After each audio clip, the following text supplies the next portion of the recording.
Hi hello నమస్తే welcome to BRK health. నేను miss via Varma. ఈ రోజు మనతో పాటు స్టూడియోలో ఉన్న వ్యక్తి చాలా స్పెషల్ వ్యక్తి. ఒంటింటి వైద్యానికి కేర్ ఆఫ్ అడ్రస్ అండి. చిట్టిబొట్ల మధుసూదన్ శర్మ గారు ఈ రోజు మనతో పాటు స్టూడియోలో ఉన్నారు. Senior ayurvedic doctor. ఇంకెందుకు ఆలస్యం, ఆయనతో మాట్లాడి ఇంట్రెస్టింగ్ అప్డేట్స్ తెలిసేసుకుందాం. నమస్కారం సార్. నమస్తే అమ్మా. ఎలా ఉన్నారు? బాగున్నానమ్మా. మీరు ఎలా ఉన్నారమ్మా? మేము కూడా చాలా బాగున్నాం సార్. మీ చిట్కాలతోనే మేము ఇంత ఆరోగ్యంగా ఉండగలుగుతున్నాం everyday. Very good, very good. So ఎప్పటి నుంచో ఒకే ఒక క్వశ్చన్, ప్రతి ఒక్కరికి ఇదే సందేహం. ఈజీగా వెయిట్ గెయిన్ అనేది అవుతుంది ఈ మధ్య కాలంలో. తిన్నా అయిపోతున్నారు, తినకపోయినా అయిపోతున్నారు. అసలు ఎందుకు ఇలా జరుగుతుంది సార్? ఓకే ఓకే, దీనికి నంబర్ ఆఫ్ రీజన్స్ అమ్మా. బాడీలో హార్మోన్స్ మార్పు నుంచి, అదేవిధంగా వాతావరణ కాలుష్యం నుంచి, మానసిక ఒత్తిడి నుంచి, ఇట్లా నంబర్ ఆఫ్ రీజన్స్ వల్ల ఫుడ్తో సంబంధం లేకుండా కూడా, అంటే తిన్నా తినకపోయినా వెయిట్ పెరిగిపోతున్నారు. మానసిక ఒత్తిడి వల్ల కూడా. ఎగ్జాక్ట్లీ అమ్మా. మానసిక ఒత్తిడి వల్ల కూడా బాడీలో కార్టిజాల్ అని చెప్పేసి హార్మోన్స్ రిలీజ్ అయిపోయి, దాని ప్రభావం చేత కూడా ఈ యొక్క బాడీలో ఉన్నటువంటి ఫ్యాట్ సెల్స్ లో ఫ్యాట్ డిపాజిషన్ ఎక్కువ జరుగుతుంటుందమ్మా. అంటే తీసుకున్నటువంటి పదార్థం కొద్దిగా తీసుకున్నప్పటికీ అది ఫ్యాట్ కింద కన్వర్ట్ అయిపోయి ఫ్యాట్ సెల్స్ లో, అంటే కొవ్వు కణాల్లో కొవ్వుగా డిపాజిట్ అవుతుంటుందమ్మా. దానివల్లనే మరి చిన్న వయస్సు నుంచి కూడా చాలా మందిలో ఈ వెయిట్ గెయిన్ ప్రాబ్లం ఈ మధ్య కాలంలో జరుగుతుందమ్మా. జంక్ ఫుడ్ వల్ల ఏమన్నా అంటారా? ఆఫ్ కోర్స్ అమ్మా. యాక్చువల్గా ఏంటంటేమ్మా, మీరు ఈ క్వశ్చన్ అడిగారు కాబట్టి నాకు దీనికి సంబంధించి కొంచెం విషయాలు గుర్తొస్తున్నాయి. అసలు దీన్ని కొంచెం ఒక స్థాయి దాటిన తర్వాత వెయిట్ పెరిగినటువంటి కండిషన్ ఒబెసిటీ అంటారమ్మా. సో అన్య భాషలో ఓబ్ అంటే అతిగా, ఓసిస్ అంటే తినడం. అతిగా తినడం వల్ల వచ్చేటువంటి పరిస్థితి ఏదైతే ఉందో దాన్ని ఒబెసిటీ అనేటువంటి పేరుతో పిలవడం జరుగుతుందమ్మా. సో అతిగా తినడం కూడా ముఖ్యంగా కార్బోహైడ్రేట్స్ ఉన్నటువంటి పదార్థాలు ఎక్కువగా తీసుకోవడము, ఫాస్ట్ ఫుడ్స్, జంక్ ఫుడ్స్, తర్వాత bakery foods, ice creams, cool drinks, ఇలాంటివన్నీ ఎక్కువగా తీసుకోవడము, ప్రోటీన్ ఫుడ్ తక్కువ తీసుకోవడము, ఇలాంటి కారణాల వల్ల మన దేహంలో అవసరానికి మించినటువంటి ఆహారాన్ని మనం దేహానికి అందిస్తున్నాం కాబట్టి ఈ ఆహారం అంతా కూడా ఫ్యాట్ కింద మారిపోతుంది. ఇది కొంతమందిలో జరుగుతుందమ్మా. కొంతమందిలో మాత్రం వితౌట్ ఎనీ రీజన్. సో ఉన్న కొద్దిపాటి ఆహారం తీసుకున్నప్పటికీ అది ఫ్యాట్ కింద మారిపోయేటువంటి పరిస్థితి కొంతమందిలో ఉంటుందమ్మా. ఏది ఏమైనప్పటికీ మరి ఆ ఫ్యాట్ ఎక్కువగా డిపాజిట్ అయ్యే కొద్దీ మరి తాత్కాలికంగా కొత్తలో ఎలాంటి చెప్పుకోదగ్గ ఇబ్బంది లేకపోవచ్చు, కానీ క్రమక్రమంగా దానివల్ల అనేక రకాలైన ఉపద్రవాలు కలుగుతాయమ్మా. అంటే హార్మోనల్ ఇంబ్యాలెన్స్ రావచ్చు, అదేవిధంగా జాయింట్ పెయిన్స్ రావచ్చు, తర్వాత షుగర్ రావచ్చు, బీపీ రావచ్చు, అదేవిధంగా మరి వివాహం అయిన తర్వాత కూడా సంతానానికి సంబంధించినటువంటి ఇబ్బందులు రావచ్చు.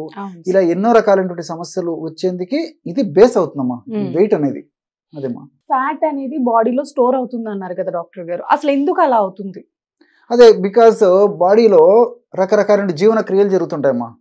ఈ రకరకాల జీవన క్రియల్లో జరిగినటువంటి అస్తవ్యస్తత వల్ల తీసుకున్నటువంటి ఆహార పదార్థం అంతా సక్రమంగా వినియోగించబడకపోవడం చేత ఇది కొవ్వుగా మారేసేసి ఫ్యాట్ సెల్స్ లో డిపాజిట్ అవుతుంటుందమ్మా. ఇది యాక్చువల్గా. సో దీనికి సంబంధించమ్మా ఈ రోజులలో వేలాది రూపాయలు, లక్షలాది రూపాయలు ఖర్చు పెట్టడానికి కూడా వెనకాడట్లేదమ్మా. విపరీతంగా ఖర్చు పెడుతున్నారు. కొంతమందిలో కొంతవరకు ఆశించినటువంటి ఫలితాలు కలుగుతున్నప్పటికీ కొంతమందిలో మరి ఆశించినటువంటి ఫలితాలు కలగట్లేదు. ఆశించినటువంటి ఫలితాలు కలిగినటువంటి వాళ్ళల్లో కూడా మరి ఎక్కువ శాతం మందిలో తాత్కాలికంగా ఆ వెయిట్ లాస్ అవుతారు, మళ్ళా వెయిట్ గెయిన్ అయ్యేటువంటి టెండెన్సీస్ ఎక్కువ ఉంటాయమ్మా.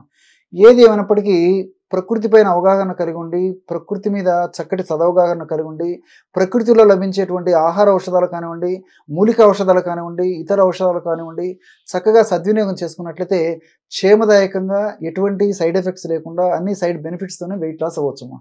అలాంటివి అనేక రకాలైన చిట్కాలు కూడా మన ప్రేక్షకుల కోసం ఎన్నో తెలియజేయడం జరిగింది. తప్పకుండా అమ్మా వాటిని వాడేసేసి మరి చక్కగా వాటి యొక్క ప్రయోజనం పొంది ఫీడ్బ్యాక్ మాకు ఇవ్వడం కూడా జరిగిందమ్మా. మీకు కూడా ఫీడ్బ్యాక్ ఇస్తున్నారని చెప్పేసి స్టూడియోకి వచ్చిన తర్వాత మన వాళ్ళు కూడా నాకు చెప్పడం జరిగిందమ్మా. చాలా మంచి రెమెడీస్ చెప్తున్నారు డాక్టర్ గారు అని చెప్పేసి. అలాంటి రెమెడీ ఇప్పుడు మరొకటి చెప్తానమ్మా. తప్పకుండా మీరు చెప్తే ఆశ్చర్యపోతారమ్మా. బంగాళదుంపతో ఔషధాన్ని తయారు చేసుకొని మనం వెయిట్ లాస్ కావచ్చమ్మా. ఈజీగా అవచ్చమ్మా. సహజంగా దుంప కూరలు అంటే వెయిట్ ఉన్నటువంటి వాళ్ళు భయపడుతుంటారు, వెయిట్ పెరుగుతారని చెప్పేసి చాలా మందికి ఒక నోషన్ అభిప్రాయం ఉంది సొసైటీలో. సో మీరు చిలకడ దుంపలు తీసుకునండి, బంగాళదుంపలు తీసుకునండి, చామ దుంపలు తీసుకునండి, ఏవైనా సరే దుంప కూరల్లో కార్బోహైడ్రేట్స్ లేక పిండి పదార్థాలు ఎక్కువగా ఉంటాయి కాబట్టి దానివల్ల ఫ్యాట్ పెరుగుతుందని చెప్పేసి ఒక అపోహ ఉంది. ఉందమ్మా. అది కొంతవరకు అపోహ అని చెప్పొచ్చు, కొంతవరకు వాస్తవం కాదని కూడా చెప్పొచ్చు అమ్మా. అది కొంతవరకు నిజమని కూడా చెప్పుకోవచ్చు. ఎలాగంటేమా ఈ బంగాళదుంపలో ప్రోటీయేజ్ ఇన్హిబిటర్ 2 అని చెప్పేసి ఒక రసాయన పదార్థం ఉన్నట్లు శాస్త్రజ్ఞులు నిరూపించడం జరిగిందమ్మా. ప్రోటీయేజ్ ఇన్హిబిటర్ 2 అదొక కెమికల్ ఆ బంగాళదుంపలు ఉంటుందన్నమాట. సో ఈ యొక్క కెమికల్ గుణం ఏంటంటే మన దేహంలో జీర్ణ వ్యవస్థలో కొలెసిస్టోకైనిన్ అనేటువంటి ఎంజైమ్ ఎక్కువగా ఉత్పత్తి అవుతూ ఉంటుంది. అంటే కొలెసిస్టోకైనిన్ అనేటువంటి ఎంజైము ఆకలిని నియంత్రిస్తూ ఉంటుంది అనమాట. సో సర్వసాధారణంగా ఈ వెయిట్ ఉన్నటువంటి వాళ్ళలో వెయిట్కు తగినట్లు ఆహారం ఎక్కువ తీసుకుంటుంటారు. మరి ఆహారం తీసుకునే కొద్దీ మళ్ళీ అదంతా ఫ్యాట్ కింద మారిపోతుంటుంది, మళ్ళీ వెయిట్ పెరిగిపోతుంటారు. వెయిట్ పెరిగే కొద్దీ మరి ఆకలి ఆహారం ఎక్కువ తీసుకోవాలనేటువంటి తలంపు కలుగుతుంది, ఆహారం తీసుకునే కొద్దీ వెయిట్ పెరిగిపోతుంటారు. ఇట్స్ ఎ సైకిల్ అనమాట. సో ఇక్కడ ఏం జరుగుతుందంటే ఈ కొలెసిస్టోకైనిన్ అనేటువంటి ఎంజైము ఆకలిని నియంత్రిస్తూ ఉంటుంది అనమాట. సో కొలెసిస్టోకైనిన్ ఎంజైమ్ బాగా ఎక్కువగా ఉత్పత్తి అవుతుంటే ఆకలి కంట్రోల్ అవుతుందమ్మా. కొలెసిస్టోకైనిన్ ఎంజైమ్ ఉత్పత్తి తక్కువగా ఉంటే ఆకలి ఎక్కువైపోతుంది. సో ఈ బంగాళదుంపలో ఉన్నటువంటి ప్రోటీయేజ్ ఇన్హిబిటర్ 2 అనేటువంటి ఒక రసాయన పదార్థం ఏం చేస్తుందంటే మన దేహంలో జీర్ణ వ్యవస్థలో ఈ కొలెసిస్టోకైనిన్ అనేటువంటి యొక్క ఎంజైమ్ ఎక్కువగా ఉత్పత్తి చేసేస్తుంది. ఎప్పుడైతే మన దేహంలో ఆ ఎంజైమ్ ఎక్కువగా ఉత్పత్తి అయిందో అప్పుడు ఆకలి తగ్గిపోతుంది. ఆకలి తగ్గిపోతే తీసుకునే ఆహారం తగ్గిస్తాం. తీసుకునేటువంటి ఆహారం తగ్గిస్తూ మరి సహజసిద్ధమైనటువంటి ప్రకృతి సిద్ధమైనటువంటి క్షేమదాయకమైనటువంటి మంచి పోషకాహారం మనం ఎప్పుడైతే తీసుకోగలమో అప్పుడు ఆరోగ్యానికి బాగుంటుంది, సైడ్ బెనిఫిట్స్ ఉంటాయి, సైడ్ ఎఫెక్ట్స్ ఉండవు, క్షేమదాయకంగా వెయిట్ తగ్గొచ్చమ్మా. కానీ మరి ఈ బంగాళదుంపని ఎలా వాడుకోవాలంటే బంగాళదుంప రసంను మనం ఔషధంగా వాడుకున్నప్పుడే అలాంటి గుణాలు ఉంటాయమ్మా. సో బంగాళదుంపను దంచేసేసి రసం పిండేసేసి అంటే శుభ్రంగా కడిగేసేసి చిన్న చిన్న ముక్కలుగా చేసి బంగాళదుంపను దంచి రసం పిండేసామా. ఒక 50 ml బంగాళదుంప రసం. ఈ బంగాళదుంపనే కొన్ని ప్రాంతాల్లో ఆలుగడ్డ అంటారు, రాయలసీమ ప్రాంతాల్లో ఉర్లగడ్డ అంటారు, పొటాటో అంటారు. పేరు ఏదైనా ఆహార ఔషధం మాత్రం ఒకటేమ్మా. సో 50 ml బంగాళదుంప రసం లేదా ఆలుగడ్డ రసం తీసుకొని అందులో ఒక 5 ml నిమ్మకాయ రసం వేసేయాలి. ఇంతేమ్మా. ఈ రెండు కలిపేసి ఉదయం పరిగెడుపుని ఒక్క డోస్గా సేవించాలి. సో ఈ ప్రోటీయేజ్ ఇన్హిబిటర్ 2 అనేటువంటి రసాయన పదార్థము బంగాళదుంప రసంలో బంగాళదుంపలు ఉంటుంది. కానీ ఈ బంగాళదుంపను కాల్చిన, ఉడకబెట్టిన, వేయించిన ఈ యొక్క ప్రోటీయేజ్ ఇన్హిబిటర్ 2 అనేటువంటి రసాయన పదార్థం పోతుందమ్మా. ఇప్పుడు మనం ఏం చేస్తున్నాము, బంగాళదుంప కూర ప్రతిరోజు ఇంచుమించు ప్రతి ఇంట్లో ప్రతి పూట ఏదో ఒక పూటలో తింటున్నాం. సో ఇదంతా ఆకలికి సంబంధించినటువంటి ఆ యొక్క కొలెసిస్టోకైనిన్ అనేటువంటి ఎంజైమ్ ఉత్పత్తి మీద పనిచేసేసి మరి ఆకలికి కావడం వల్ల ఆహార పదార్థాలు ఎక్కువ తీసుకోవడము, అదేవిధంగా ఇందులో ఆల్రెడీ ఈ యొక్క పిండి పదార్థాలు బంగాళదుంపలు ఎక్కువ ఉంటాయి కాబట్టి దీనివల్ల మరి ఫ్యాటు ఇదంతా అక్యుమిలేషన్ కావడం ఇదంతా జరుగుతుందమ్మా. కాబట్టి బంగాళదుంపను నేను చెప్పినటువంటి పద్ధతిలో వాడుకున్నప్పుడు ఫ్యాట్ శరీరంలో ఫ్యాట్ కణాల్లో ఏ భాగంలో సంచితమైనప్పటికీ క్రమక్రమంగా కరగడం మొదలవుతుంది. ఎన్ని మంత్స్ తీసుకోవాలి సార్? ఇది రెగ్యులర్ గా 3 months కానీ 4 months కానీ 5 months కానీ 6 months కానీ తీసుకోవచ్చమ్మా. దీర్ఘకాలం వాడినప్పటికీ అన్ని సైడ్ బెనిఫిట్స్ ఉంటాయి కానీ ఎలాంటి సైడ్ ఎఫెక్ట్స్ ఉండవమ్మా. ఇది దీని యొక్క ప్రత్యేకత. దీనికి ఏమన్నా డైట్ లైక్ ఏమన్నా చేయాలి చెప్తానమ్మా. ఇంకొకటి ఏంటంటే ఇప్పుడు ఈ నిమ్మ రసం కలిపాం కదమ్మా, నిమ్మ రసంలో విటమిన్ సి ఉంటుందమ్మా. విటమిన్ సి వ్యాధి నిరోధక శక్తిని పెంచేందుకు ఉపయోగపడుతుంది, మనకందరికీ తెలుసు. సో సర్వసాధారణంగా వెయిట్ పెరిగే కొద్దీ ఇన్ఫ్లమేషన్ ప్రక్రియ జరుగుతూ వ్యాధి నిరోధక శక్తి తగ్గిపోతూ వివిధ రకాల జబ్బులు మనల్ని చుట్టుముడేటటువంటి పరిస్థితి ఏర్పడుతుంది. సో విటమిన్ సి రెసిస్టెన్స్ పవర్ని పెంచి అలాంటి జబ్బులు రాకుండా వెయిట్ ఉన్నటువంటి వాళ్ళలో కూడా కాపాడేటువంటి శక్తి నిమ్మరసంలో ఉన్నటువంటి విటమిన్ సి ఉంది, విటమిన్ సికి ఉంది. అదేవిధంగా హెస్పెరిడిన్, డాస్మిన్ ఇలాంటి రసాయన పదార్థాలు కూడా ఈ నిమ్మరసంలో ఉన్నాయమ్మా. ఇవేం చేస్తాయంటే మనం తీసుకునేటువంటి ఆహార పదార్థాలు ఉన్నటువంటి కొవ్వును త్వరగా ప్రేగులు పీల్చుకోకుండా ఉండేందుకు, ఆ విధంగా కొవ్వు పదార్థాలు త్వరగా రక్తంలో కలవకుండా ఉండేందుకు ఈ నిమ్మరసంలో ఉన్నటువంటి డయాస్మిన్, హెస్పెరిడిన్ అనే రసాయన పదార్థాలు ఉపయోగపడతాయి. అంతేకాకుండా ఈ యొక్క పదార్థాల యొక్క మరొక ప్రత్యేకత ఏంటంటే ఈ కొవ్వు పదార్థాన్ని తర్వాత ఈ కొలెస్ట్రాల్ అంతా కాలేయం తయారు చేస్తూ ఉంటుందమ్మా. కాలేయంలో చెడు కొలెస్ట్రాల్ తయారైతే బాడీకి చెడు జరుగుతుంది, కాలేయంలో మంచి కొలెస్ట్రాల్ తయారైతే బాడీకి మంచి జరుగుతుంది.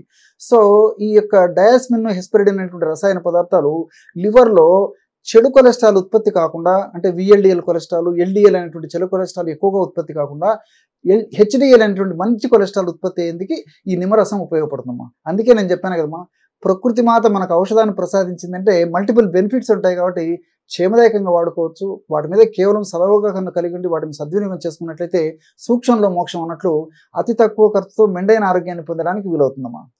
అసలు బంగాళాదుంపతో వెయిట్ తగ్గడం అనేది ఎవ్వరికి తెలియదు సార్ ఇప్పటి వరకు.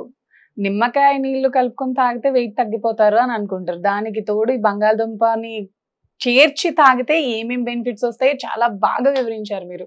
అండ్ ఇంకొకటి ఏంటంటే సార్, ఇప్పుడు బంగాళదుంప నిమ్మకాయ రసం మార్నింగ్ తీసుకున్న తర్వాత డైట్ లో అసలు ఏమేమి యాడ్ చేసుకోవాలి ఇన్ కేస్ వెయిట్ తగ్గాలనుకునే వాళ్ళు, ఫిజికల్ యాక్టివిటీ లైక్? ఓకేమా, అదే నేను ఇంతకుముందు కూడా కొన్ని వీడియోస్ లో చెప్పడం జరిగిందమ్మా. కార్బోహైడ్రేట్స్ ఫుడ్ తగ్గించాలి. జంక్ ఫుడ్, ఫాస్ట్ ఫుడ్స్ ఇలాంటివన్నీ ఎంత అవాయిడ్ చేస్తే ఎంత మంచిది. ప్రోటీన్ ఫుడ్ బాగా తీసుకోవాలమ్మా. అదేవిధంగా మనం తీసుకునేటువంటి డైలీ తీసుకునేటువంటి ఆహారంలో కూడా ఇంచుమించు 30% 40% న్యాచురల్ ఫుడ్, అంటే న్యాచురల్ వెజిటబుల్స్ కానీ, తర్వాత ఫ్రూట్స్ కానీ, డ్రై నట్స్ కానీ, డ్రై ఫ్రూట్స్ కానీ, తర్వాత ఈ స్ప్రౌట్స్ అమ్మా, మొలకెత్తినటువంటి గింజలు ఉన్నాయి కదమ్మా, ఈ మధ్య కాన్సెప్ట్ పెరిగింది. తర్వాత మిల్లెట్స్, చిరుధాన్యాలు, ఇలాంటివి ఎక్కువగా పెంచుకొని వాడుకోవడం వల్ల మరి side by side multiple benefits ఉంటాయి కాబట్టి మరి క్షేమదాయకంగా వెయిట్ తగ్గొచ్చమ్మా. కుకింగ్స్ ఆయిల్ తో చేస్తూ ఉంటారు, మామూలు సన్ఫ్లవర్ ఆయిల్. ఆ ఆయిల్ తో కాకుండా గీతో కుకింగ్ చేసుకుని తింటే వెయిట్ తగ్గే ఛాన్స్ ఉంటుంది అని నేను ఒక చోట విన్నాను. అది నిజమేనా? అది కొంతవరకు నిజమ్మా. ఏదైనా మితం హితమ్మా, అతి సర్వత్ర వర్జయత్. మీరు గీ వాడినా తర్వాత ఆయిల్ వాడినా ఏది వాడినప్పటికీ అతి తక్కువ ప్రమాణంలో వాడుకోవడం వల్ల దేహానికి చెప్పుకోదగ్గ ఇబ్బందులు ఉండవు. కానీ మరి గీ మంచిదని చెప్పేసి ఎక్కువ వాడినా గీ వల్ల ఇబ్బందులు ఎదురవుతాయి. ఆయిల్ వాడడం మంచిదని మనం ఆయిల్ ఎక్కువ వాడడం వల్ల ఇబ్బందులు అవుతాయి. కాబట్టి అతి తక్కువ ప్రమాణంలో, ఎంత తక్కువ ప్రమాణంలో వాడుకుంటే ఆరోగ్యం మనకు బాగుంటుంది. Thank you so much sir. నమస్కారం.